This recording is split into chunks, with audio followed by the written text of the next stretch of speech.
नमस्कार. श्री स्वामी समर्थ. मी गायत्री आपल्या सर्वांचे स्वागत करते भक्ती आणि भोजन या चॅनलवरती. आशा करते की आपण सर्वजण स्वस्त आहात आणि मस्त आहात. आज आपण जाणून घेणार आहोत महाराष्ट्रातील एक अत्यंत पवित्र, भक्तिमय आणि भावनाने भरलेला उत्सव, संत एकनाथ षष्ठी. महाराष्ट्राच्या संत परंपरेत अनेक महान संत होऊन गेले. ज्ञानदेव, तुकाराम, नामदेव, रामदास यांसारख्या अनेक संतांनी समाजाला भक्तीचा आणि मानवतेचा मार्ग दाखवला. याच संत परंपरेतील एक तेजस्वी आणि महान संत म्हणजे संत एकनाथ. दरवर्षी फाल्गुन वद्य षष्ठी या दिवशी संत एकनाथ महाराजांच्या पुण्यस्मरणाचा दिवस मोठ्या भक्तिभावाने साजरा केला जातो. या दिवशी संपूर्ण महाराष्ट्रात भक्तीचं वातावरण निर्माण होतं. महाराष्ट्रातील लाखो वारकरी आणि भक्त संत एकनाथ महाराजांचे अभंग म्हणतात, हरिनाम संकीर्तन करतात, दिंडी काढतात आणि त्यांच्या जीवनातून प्रेरणा घेतात. विशेषतः पैठण या पवित्र नगरीत हा उत्सव अत्यंत मोठ्या प्रमाणावर साजरा केला जातो. कारण हीच ती भूमी आहे जेथे संत एकनाथ महाराजांनी आपलं संपूर्ण जीवन भक्ती, सेवा आणि समाजकार्याला अर्पण केलं. संत एकनाथ महाराजांनी आपल्या आयुष्यभर भक्ती, समता, मानवता आणि प्रेमाचा संदेश दिला. त्यांना वाटायचं की माणसामाणसात भेदभाव नसावा. त्यांनी समाजाला शिकवलं, सर्वांमध्ये देव आहे, कोणालाही तुच्छ समजू नका. त्यांच्या या विचारामुळेच आजही त्यांचे अभंग आणि शिकवण भक्तांच्या मनात प्रकाश निर्माण करतात. संत एकनाथ महाराजांचे जीवन हे फक्त एक संतांची कथा नाही, तर ते मानवतेचा, करुणेचा आणि खऱ्या भक्तीचा मार्ग दाखवणारा दीपस्तंभ आहे. आजच्या या भक्तिमय प्रवासात आपण जाणून घेणार आहोत संत एकनाथ महाराजांचे जीवन, एकनाथ षष्ठीचा इतिहास, या दिवसाचे धार्मिक आणि आध्यात्मिक महत्त्व, संत एकनाथ महाराजांची प्रेरणादायी आणि चमत्कारिक कथा आणि त्यांच्या जीवनातून आपल्याला मिळणारा अमूल्य असा संदेश. हा प्रवास केवळ माहितीचा नाही, तर तो आहे भक्तीचा, प्रेरणेचा आणि आत्मचिंतनाचा. म्हणून हा व्हिडिओ शेवटपर्यंत नक्की पहा. चला तर मग सुरुवात करूया या सुंदर आणि पवित्र आध्यात्मिक प्रवासाला. आता आपण जाणून घेणार आहोत महान संत एकनाथ यांच्या जीवनाची सुरुवात कशी झाली. संत एकनाथ महाराजांचा जन्म इसवी सन 1533 महाराष्ट्रातील पवित्र नगरी पैठण येथे झाला. पैठण ही नगरी त्या काळी धर्म, संस्कृती आणि विद्वत्तेचं मोठं केंद्र होती. गोदावरी नदीच्या काठी वसलेली ही नगरी अनेक संत आणि विद्वानांची भूमी मानली जाते. संत एकनाथ महाराजांचा जन्म एका अत्यंत धार्मिक आणि संस्कारी कुटुंबात झाला. त्यांच्या घराण्यात भक्ती आणि धर्माची परंपरा होती. त्यांचे पणजोबा होते महान संत भानुदास. भानुदास महाराज हे विठ्ठल भक्त होते आणि त्यांनी आयुष्यभर भगवानाच्या भक्तीचा संदेश दिला. म्हणूनच एकनाथ महाराजांना लहानपणापासूनच भक्तीचे संस्कार मिळाले. पण एकनाथ महाराजांचं बालपण खूप सोपं नव्हतं. लहान वयातच त्यांच्या आईवडिलांचं निधन झालं. म्हणून त्यांचं पालनपोषण त्यांच्या आजोबांनी केलं. अशा कठीण परिस्थितीही लहान एकनाथांच्या मनात कधीही निराशा नव्हती. ते खूप शांत, नम्र आणि अत्यंत बुद्धिमानी होते. लहानपणीच त्यांना मंदिरात जाणं, संतांच्या कथा ऐकणं आणि नामस्मरण करणं खूप आवडायचं. जेव्हा इतर मुलं खेळण्यात रमायची, तेव्हा एकनाथ महाराज देवांच्या नामस्मरणात रमायचे. त्यांच्या मनात एकच प्रश्न सतत असायचा, देवाला कसं मिळवता येईल. हा त्यांचा प्रश्न त्यांच्या आयुष्याचा मार्ग ठरवणार होता. लहानपणापासूनच त्यांना ज्ञानाची खूप आवड होती. ते वेद, पुराण आणि धर्मग्रंथ यांचं अध्ययन करत असत.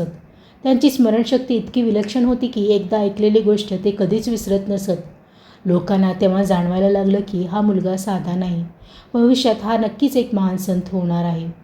एकनाथ महाराज लहानपणापासूनच अत्यंत दयाळू होते. कोणालाही दुःखात पाहिलं की त्यांना खूप वाईट वाटायचं. गरीब, भुकेले किंवा त्रस्त लोकांना मदत करण्याची त्यांची नेहमी इच्छा असायची. त्यांच्या मनात सर्वांबद्दल प्रेम आणि करुणा होती. याच कारणामुळे पुढे जाऊन संत एकनाथ महाराजांनी समाजाला समतेचा आणि मानवतेचा महान संदेश दिला. त्यांनी सांगितलं, देव फक्त मंदिरात नाही, तो प्रत्येक जीवात आहे. त्याच्या या विचारामुळेच ते फक्त एका संतच नाही, तर समाजसुधारकही बनले. पण मित्रांनो, त्यांच्या जीवनात एक अत्यंत महत्त्वाचा क्षण येणार होता. तो क्षण म्हणजे त्यांच्या जीवनाला दिशा देणारी गुरूंची भेट. आता आपण संतांच्या जीवनातील एक अत्यंत महत्त्वाचा आणि प्रेरणादायी प्रसंग जाणून घेणार आहोत. तो प्रसंग म्हणजे महान संत एकनाथ यांची त्यांच्या गुरुशी झालेली पवित्र भेट. प्रत्येक महान व्यक्तीच्या जीवनात एक असा क्षण येतो जो त्यांच्या आयुष्याचा संपूर्ण मार्ग बदलून टाकतो. संत एकनाथ महाराजांच्या जीवनात तो क्षण आला जेव्हा त्यांची भेट झाली महान संत जनार्दन स्वामी यांच्याशी. त्या काळात जनार्दन स्वामी हे अत्यंत विद्वान, ज्ञानी आणि आध्यात्मिक शक्ती असलेले संत मानले जात होते. ते देवगिरीच्या किल्ल्यावर राहत होते, आज ज्याला आपण दौलताबाद फोर्ट म्हणून ओळखतो. जनार्दन स्वामी केवळ एक संत नव्हते, तर ते एक महान गुरु आणि योगी होते. त्यांची ज्ञानाची कीर्ती दूरदूरपर्यंत पसरली होती. जेव्हा लहान वयातील एकनाथ महाराजांना त्यांच्याविषयी समजलं, तेव्हा त्यांच्या मनात एक तीव्र इच्छा निर्माण झाली, मला या महान संतांचे दर्शन घ्यायचं आहे. मग एकनाथ महाराजांनी ठरवलं की ते जनार्दन स्वामीच्या चरणी जाऊन ज्ञान आणि भक्तीचा मार्ग शिकतील. ते देवगिरीच्या किल्ल्यावर गेले आणि नम्रतेने जनार्दन स्वामींना प्रणाम केला. जनार्दन स्वामींनी एकनाथ महाराजांकडे पाहिलं आणि त्यांच्या चेहऱ्यावरचं तेज, नम्रता आणि शुद्धता पाहून त्यांना लगेच जाणवलं, हा मुलगा साधा नाही, याच्या आयुष्यात मोठं आध्यात्मिक कार्य घडणार आहे. मग त्याने एकनाथ महाराजांना आपलं शिष्य म्हणून स्वीकारलं. गुरु आणि शिष्य यांचं नातं अत्यंत पवित्र असतं. गुरु म्हणजे फक्त शिक्षक नसतो, तर तो आपल्या जीवनाचा मार्गदर्शक असतो. एकनाथ महाराजांनी अनेक वर्ष गुरु जनार्दन स्वामींची सेवा केली. ते त्यांची मनापासून सेवा करत, त्यांच्याकडून ज्ञान घेत आणि भक्तीचा मार्ग शिकत ते किल्ल्यावर राहून ध्यान, अध्ययन आणि साधना करत असत.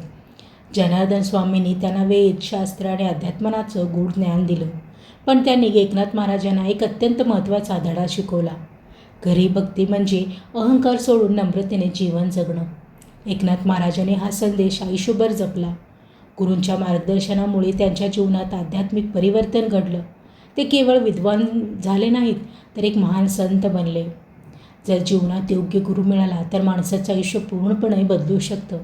संत एकनाथ महाराजांच्या जीवनातही गुरु जनार्दन स्वामींचं स्थान अत्यंत महत्त्वाचं होतं. गुरुच्या कृपेमुळे त्याने पुढे जाऊन समाजाला भक्ती, समता आणि मानवतेचा महान संदेश दिला. आता आपण जाणून घेऊया महान संत एकनाथ यांनी मराठी साहित्याला दिलेली अमूल्य योगदानाबद्दल. संत एकनाथ महाराज हे अत्यंत महान संत होतेच, तर ते एक अद्वितीय कवी, लेखक आणि समाज प्रबोधन करणारे विचारवंतही होते. त्यांनी आपल्या लेखनातून भक्ती, नैतिकता, मानवता आणि आध्यात्मिक ज्ञान सामान्य लोकांपर्यंत पोहोचवलं. त्या काळात बहुतेक धार्मिक ग्रंथ संस्कृत भाषेत होते. सामान्य लोकांना ते समजणं खूप कठीण होतं. पण संत एकनाथ महाराजांना असं वाटलं की धर्म आणि ज्ञान हे फक्त विद्वानासाठी नसून ते प्रत्येक सामान्य माणसापर्यंत पोचायला हवं. म्हणून त्यांनी अनेक महान ग्रंथ सोप्या आणि सुंदर मराठी भाषेत लिहिले. चला आता त्या काही महान साहित्यकृतीबद्दल जाणून घेऊया. एकनाथी भागवत. संत एकनाथ महाराजांनी लिहिलेला सर्वात प्रसिद्ध ग्रंथ म्हणजे एकनाथी भागवत. हा ग्रंथ भागवत पुराण या पवित्र ग्रंथावर आधारित आहे. या ग्रंथात भक्ती, धर्म आणि भगवानावरील श्रद्धा यांचे सुंदर वर्णन आहे. संत एकनाथ महाराजांनी हा ग्रंथ इतक्या सोप्या भाषेत लिहिला की सामान्य लोकांनाही तो सहज समजू लागला. या ग्रंथामुळे हजारो लोकांना भक्तीचा मार्ग समजला. भावार्थ रामायण. संत एकनाथ महाराजांची दुसरी महान कृती म्हणजे भावार्थ रामायण. हा ग्रंथ भगवान राम यांच्या जीवनावर आधारित आहे. या ग्रंथात रामायणाचा अर्थ अत्यंत सोप्या आणि भावपूर्ण भाषेत सांगितला आहे. या ग्रंथातून आपल्याला धर्म, कर्तव्य, आदर्श जीवन आणि नैतिक मूल्ये शिकायला मिळतात. भारूड. संत एकनाथ महाराजांच्या साहित्यामध्ये भारूड या प्रकाराला विशेष महत्त्व आहे. भारूड म्हणजे गाणी, विनोद आणि कथा यांच्या माध्यमातून समाजाला योग्य संदेश देण्याचा एक अनोखी पद्धत. या भारुडामध्ये समाजातील अंधश्रद्धा, अहंकार आणि चुकीच्या गोष्टीवर टीका केली जाते. पण ती टीका अत्यंत मनोरंजकपणे आणि समजण्यास सोप्या शैलीत असते. म्हणून लोक भारूड ऐकत असताना त्यांना मनोरंजनही मिळतं आणि एक चांगला संदेशही मिळतो. संत एकनाथ महाराजांच्या लेखनामुळे मराठी भाषा अधिक समृद्ध झाली. त्यांनी ज्ञानाची दारे सर्वांसाठी उघड केली. त्यांच्या साहित्याचा मुख्य संदेश होता, भक्ती करा, पण त्याचबरोबर मानवतेचंही पालन करा. आजही महाराष्ट्रात त्यांचे अभंग, भारूड आणि ग्रंथ भक्तिभावाने वाचले आणि गायले जातात. त्यांच्या शब्दामध्ये आजही भक्तीचा प्रकाश आहे. महान संत एकनाथ यांच्या जीवनात अनेक प्रेरणादायी कथा आणि प्रसंग आहेत. या कथा केवळ चमत्काराच्या नाहीत, तर त्या आपल्याला मानवता, दया आणि खरी भक्ती काय असते हे शिकवतात. संत एकनाथ महाराजांनी आपल्या जीवनातून दाखवून दिलं की भक्ती म्हणजे फक्त पूजा नाही, तर प्रत्येक जीवावर प्रेम करणं आहे. चला आता त्यांच्या जीवनातील काही प्रसिद्ध कथा जाणून घेऊया. तहानलेल्या गाढवाला पाजवलेलं गंगाजल. एकदा संत एकनाथ महाराज गंगाजल घेऊन जात होते. हे पवित्र पाणी मंदिरातील पूजेसाठी नेलं जात होतं. रस्त्यात त्यांना एक अत्यंत तहानलेलं गाढव दिसलं. ते खूप अशक्त होतं आणि पाण्यासाठी तडफडत होतं. ते दृश्य पाहून एकनाथ महाराजांच्या मनाला खूप वेदना झाल्या. क्षणाचाही विचार न करता त्यांनी आपल्या जवळचं पवित्र गंगाजल त्या गाढवाला पाजलं. हे पाहून काही लोकांनी त्यांना विचारलं, महाराज, हे गंगाजल देवासाठी होतं, ते एका प्राण्याला का दिलं? तेव्हा संत एकराज महाराज शांतपणे म्हणाले, तहानलेल्या जीवाला पाणी देणं म्हणजेच देवाची सेवा आहे. या कथेतून आपल्याला समजते की देव हा प्रत्येक जीवामध्ये आहे. अपमान सहन केलेली घटना. एकदा संत एकनाथ महाराज गोदावरी नदी येथे स्नान करून परत येत होते. रस्त्यावर एक माणूस त्यांची परीक्षा घेण्यासाठी त्यांच्यावर वारंवार थुंकू लागला. पण संत एकनाथ महाराज रागवले नाहीत. ते शांतपणे पुन्हा नदीवर जाऊन स्नान करून येत. तो माणूस पुन्हा थुंकत असे आणि एकनाथ महाराज पुन्हा स्नान करून येत असे. असे अनेक वेळा घडले. शेवटी तो माणूस थकला आणि संत एकनाथ महाराजांच्या पायावर पडून माफी मागू लागला. तेव्हा एकनाथ महाराज म्हणाले, तुमच्यामुळे मला पुन्हा पुन्हा गंगा स्नान करण्याची संधी मिळाली. ही घटना त्यांच्या सहनशीलतेचा आणि महानतेचा सुंदर उदाहरण आहे. सर्वांना समान समजणारा संत. त्या काळात समाजात जात पात आणि भेदभाव खूप होता. पण एकनाथ महाराजांनी या चुकीच्या प्रथांना विरोध केला. त्यांनी सांगितलं, सर्व माणसं समान आहेत. ते गरीब, दलित आणि दुर्बल लोकांनाही समान आदर देत असत. त्यांच्या विचारामुळे समाजात मोठे बदल घडू लागला. संत एकनाथ महाराजांच्या या कथा आपल्याला शिकवतात की दया ठेवा, संयम ठेवा, सर्वांवर प्रेम करा आणि कोणालाही कमी समजू नका. हीच तर खरी भक्ती आहे. आता आपण जाणून घेऊया या पवित्र दिवसाचा इतिहास आणि महत्त्व. एकनाथ षष्ठी हा दिवस महान संत एकनाथ यांच्या पुण्यस्मरणाचा दिवस म्हणून साजरा केला जातो. हा दिवस फाल्गुन वद्य षष्ठी या तिथीला येते. याच दिवशी संत एकनाथ महाराजांनी आपल्या आयुष्याचा शेवटचा क्षण भगवंताच्या नामस्मरणात घालवत समाधी घेतली. त्यांच्या या पवित्र स्मरणार्थ महाराष्ट्रात दरवर्षी एकनाथ षष्ठी उत्सव मोठ्या भक्तिभावाने साजरा केला जातो. विशेषतः महाराष्ट्रातील पवित्र नगरी पैठण येथे हा उत्सव अत्यंत मोठ्या प्रमाणावर साजरा केला जातो. कारण हीच ती भूमी आहे जिथे संत एकनाथ महाराजांनी आपलं संपूर्ण जीवन भक्ती, सेवा आणि समाजकार्याला अर्पण केलं. एकनाथ षष्ठीच्या दिवशी पहाटेपासूनच भक्तांमध्ये उत्साह असतो. मंदिरामध्ये काकड आरती, अभिषेक, भजन आणि कीर्तन असे धार्मिक कार्यक्रम सुरू होतात. भक्तगण संत एकनाथ महाराजांच्या समाधीचे दर्शन घेण्यासाठी मोठ्या संख्येने येतात. या दिवशी सर्वात आकर्षक आणि भक्तिमय कार्यक्रम म्हणजे दिंडी आणि पालखी सोहळा. वारकरी संत एकनाथ महाराजांची पालखी घेऊन भजंग, टाळ, मृदंग आणि अभंग गात गावभर दिंडी काढतात. यावेळी वातावरण पूर्णपणे भक्तिमय होतं. भक्तांच्या मुखातून सतत हरिनाम घुमत असतं. रामकृष्ण हरी, रामकृष्ण हरी, ज्ञानोबा तुकाराम, ज्ञानोबा तुकाराम. या दिवशी संत एकनाथ महाराजांचे अभंग मोठ्या भक्तिभावाने गायले जातात. कीर्तनकार त्यांच्या जीवनातील कथा सांगतात आणि भक्तांना भक्ती आणि सदाचाराचा संदेश देतात. एकनाथ षष्ठी हा केवळ एक धार्मिक उत्सव नाही, तर तो महाराष्ट्राच्या वारकरी परंपरेचा एक महत्त्वाचा भाग आहे. या दिवशी हजारो वारकरी भगवंताच्या नामस्मरण करत एकत्र येतात. यामुळे भक्तांमध्ये एकता, प्रेम आणि भक्तीची भावना निर्माण होते. एकनाथ षष्ठीचा खरा अर्थ फक्त उत्सव साजरा करणं नाही, तर संत एकनाथ महाराजांनी दिलेल्या शिकवणीचा स्वीकार करणं आहे. त्यांनी सांगितलं, सर्वांवर प्रेम करा, गरिबांची मदत करा, अहंकार टाळा आणि भगवंताच्या नामस्मरण करा. जर आपण त्यांच्या या शिकवणीप्रमाणे जीवन जगलो तरच हा उत्सव खऱ्या अर्थाने साजरा होईल. आता आपण जाणून घेऊया या पवित्र उत्सवाचं आध्यात्मिक आणि सामाजिक महत्त्व. एकनाथ षष्ठी हा केवळ धार्मिक उत्सव नाही, तो आपल्याला जीवन जगण्याचा योग्य मार्ग दाखवणारा दिवस आहे. हा दिवस महान संत एकनाथ यांच्या विचारांची आणि शिकवणीची आठवण करून देतो.